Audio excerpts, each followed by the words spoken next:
Hello guys, welcome back to another episode of Motorsports Digest. We had an action-packed weekend as we had a triple header on Sunday and the Cup Series race one on Saturday. With the Xfinity Series, it was a good turnout, a lot of wrecks, a lot of cautions. But Brandon Jones had a big wreck coming off of turn one. It looked like Austin Cindric was giving him a little push on the back and turned him straight into the inside retaining wall and destroyed his whole car. Ended his day right there after that wreck. He put his window net down pretty fast too, so that was good to see. Well, I think he wrecked in the. What did he? No, he didn't run the truck race, did he? I don't. I think so. I think he did run it because I think he wrecked in that truck race too. Because that was something that was a big thing that they brought up. I think. Well, Brandon Jones won. That's what it was. Oh. Yeah, okay. Brandon Jones won. Yeah. Stage one. With 6 to go, yeah. 6 to go. We thought weren't going to have any more cautions in stage one. Harrison Burton comes out of turn one with a big wreck. Yeah. And destroyed his whole car. Yeah, just done. Cindric wins stage one. Stage two was surprisingly caution-free. Yeah, stage two was it was like watching pace laps. Yeah, and this weekend it wasn't bad. It wasn't a snooze fest, like the last couple weekends were, hey, I'm going to throw on the race and I'm going to take a nap. I was excited to watch these races. Allgaier comes out and wins stage two.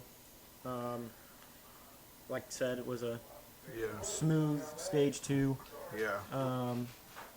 But Riley Hertz spins on the front stretch because Justin Haley dumped him. Yep, because Haley dumped him. Came out of turn three, went down into the inside retaining wall and just clipped his right rear quarter panel and sent him straight into the outside wall. Yeah. 22 to go. Chase Briscoe cuts his tire. And he was performing really well that race. Has to go all the way back to the back. But he comes up we've got 8 to go, and he's something like that. Yeah, battling Ross Chastain for the lead, and he came out on top. Yep, to take the win for the Xfinity race. Then you had the Truck Series. Yep. That was first lap on the first turn. It was at 9:30 in the morning on Sunday. Yep. You had Cody Rohrbo.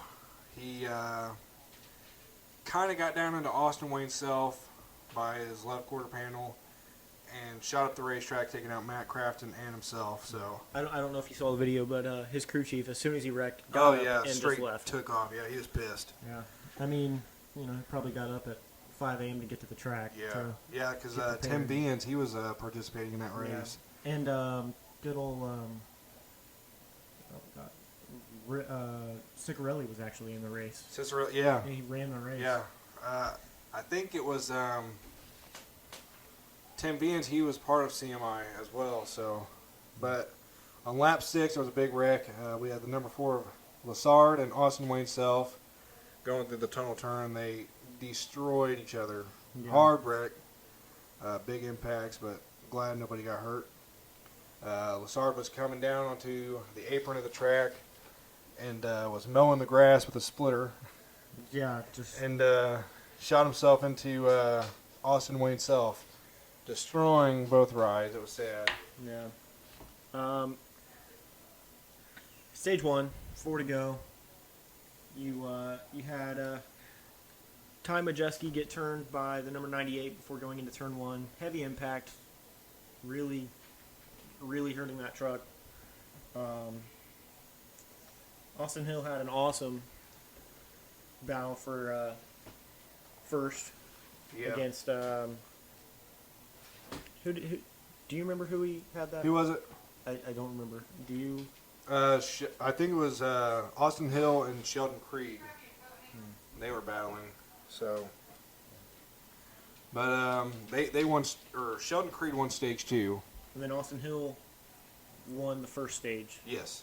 So, 12 to go. The number 18 of Christian Eckes spun in the tunnel turn. I think he cut a tire down. and he was. Which seems like a very common thing that happened this weekend. Yeah. A lot of tires. But cut down. and he was the leader, so that was kind of hard to watch. You know, he's been a contender the whole race, and to go down to the tunnel turn and yeah, cut a tire and just say goodbye for the day. yeah. But his teammate Brandon Jones and Sheldon Creed, they were that. I don't know if you watched the battle for the lead, but that was awesome. I think it was a span of 10 laps. It was awesome. Yeah. But Sheldon Creed couldn't hold on. I think he won. I think he won both stages. No, because Austin Hill won. Yeah, and then Austin Hill Sheldon won the Creed. first one, Sheldon Creed. And then Brandon Jones Yeah, wins he- the final stage to win the race. That was awesome. Which, that's good, you know, because Yeah, considering... despite his Xfinity yeah. take. And then we go to the first Cup Series race of the weekend. Yep. Um, Lap where- 17, Yeah. first caution came out with Quinn Houff. He Nice saves spun. on I think it was just him spinning. It was. I don't think it was a big wreck. It was just him. Spins and hits the inside wall. And then you have Eric Almirola, who takes the first stage win. First stage wasn't bad. It was. Yeah. I like Pocono. You know, it's a lot of racing, but it does get spread out a lot. Yeah. So Yeah, I mean, it's kind of like it's not pack racing like it would be at Talladega or anything. yeah.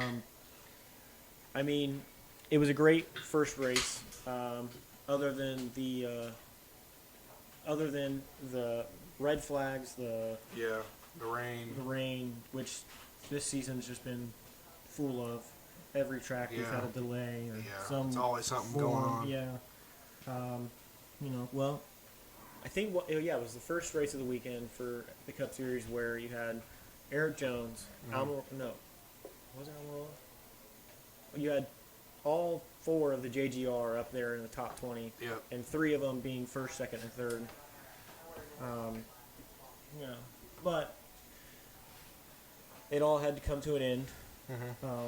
Just was not good at the end of that race for JGR, really. No. That But- was a hard impact too. So Yeah, you had where it all started with Eric Jones and Tyler Reddick coming out of turn 3, just ending Eric Jones' day. I really thought maybe this would be the track that he would finally win a race, but came in second or whatever. No, I think it was 7th, it was, but he got wrecked out at Yeah. Talladega. So yeah, Almirola won stage 2, and then Denny Hamlin and Harvick were battling for the lead. yeah. And then with 2 to go, I Denny was on Hamlin. the edge of my seat. I'm Yeah. not gonna lie. I really thought, Denny's gonna do it. He's gonna win it. Yep. Denny Hamlin came after a 10 seconds behind the leader. So Yeah. behind Harvick. Yeah. He came, I think, within He was Point running three- real close between 0.3 of a second. everybody. I mean, it was never a time where he was less than 10 seconds. Yeah, Or so- more than 10 seconds behind somebody. Harvick won that race, and then because there was Joey Logano, Yeah.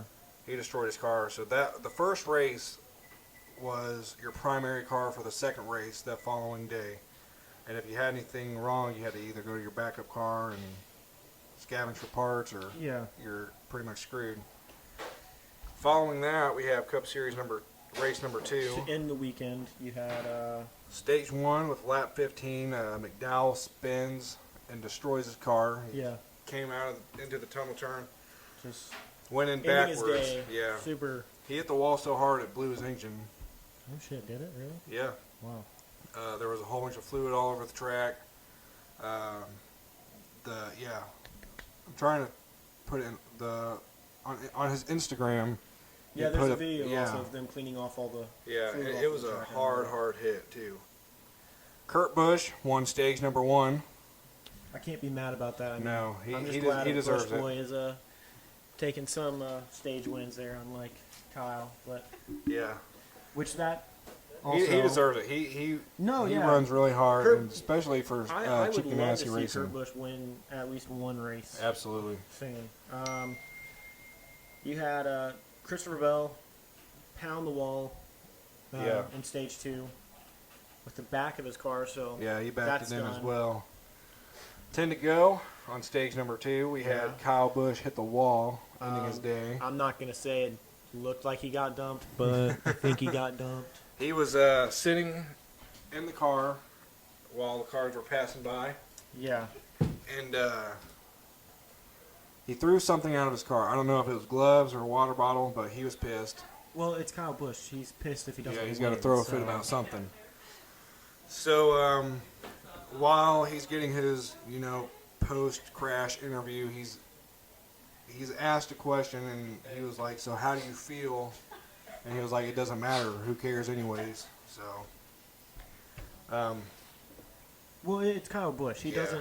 doesn't care about anybody else unless, But himself. Yeah, because if he wins a race this season, which I hope he does at least one.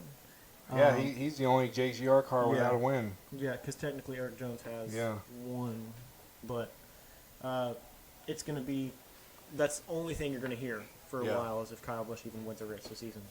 The number 37 of Ryan Preece, they were coming down, or he was coming down the front stretch, and he got loose and he spun. Almost taking out Bubba Wallace. Bubba Wallace ran all the way down to the inside wall and missed it by inches. So Yeah, if the video no marks. You can't even tell in the video that he I wonder missed it. if you can insert a clip to there into the video on YouTube.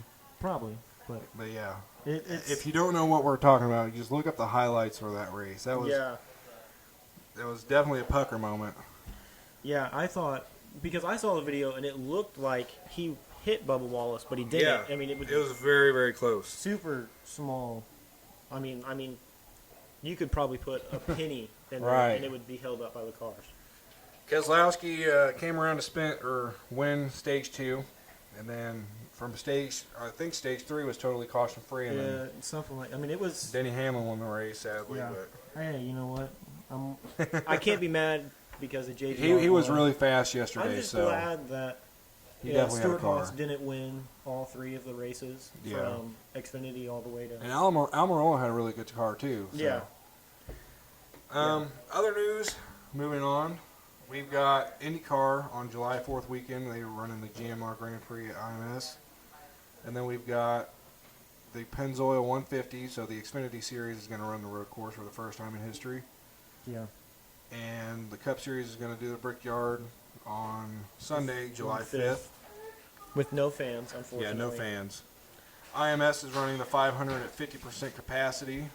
In August. They're still right? doing It's in the August, right? Yeah, August 23rd. Yeah. And Still going to be blacked out for local TV, which is stupid. adding another stick to the fire. They aren't doing any fans at practice, qualifying. Which is kind of weird, though, because you can buy tickets to Yep. practice. You can buy tickets Absolutely. to practice, to carb day, still. They're not letting any fans into the infield, so. Yeah, but I don't agree with that. Me either. You can have 100,000 people in there, and you're not going to let people in the infield. Right, 50% no infield. I mean, right, 300,000 people can fit in that track. That's dumb. Yeah. Yeah, it's. Yeah, just the outside. No, that's not including the infield. IMSA's July 4th weekend at Daytona is fielding 26 cars. Yeah. Normally they have 39, so they're only going to do 8 Daytona prototypes, 6 Le Mans cars, and 12 GT Daytonas. They're going to be doing a 2-hour and 40-minute race starting at 6:05 p.m. Eastern Standard Time and ending at 8:45. And then we've got Zanardi's conditions are stable, but there is serious neurological damage. He is still placed in his medically induced coma. No, that's the driver who. That was the hand cycling. Yeah, the hand Right, cycling yep. issue. Okay, yeah. So, I mean, we're going to update you guys as much as we can with what we are being told as well. So, with that being said, I thank you guys for watching and listening. If you guys would follow our Spotify and subscribe to our YouTube channel and that'd be great. Thank you guys for listening. We'll see you on the next episode.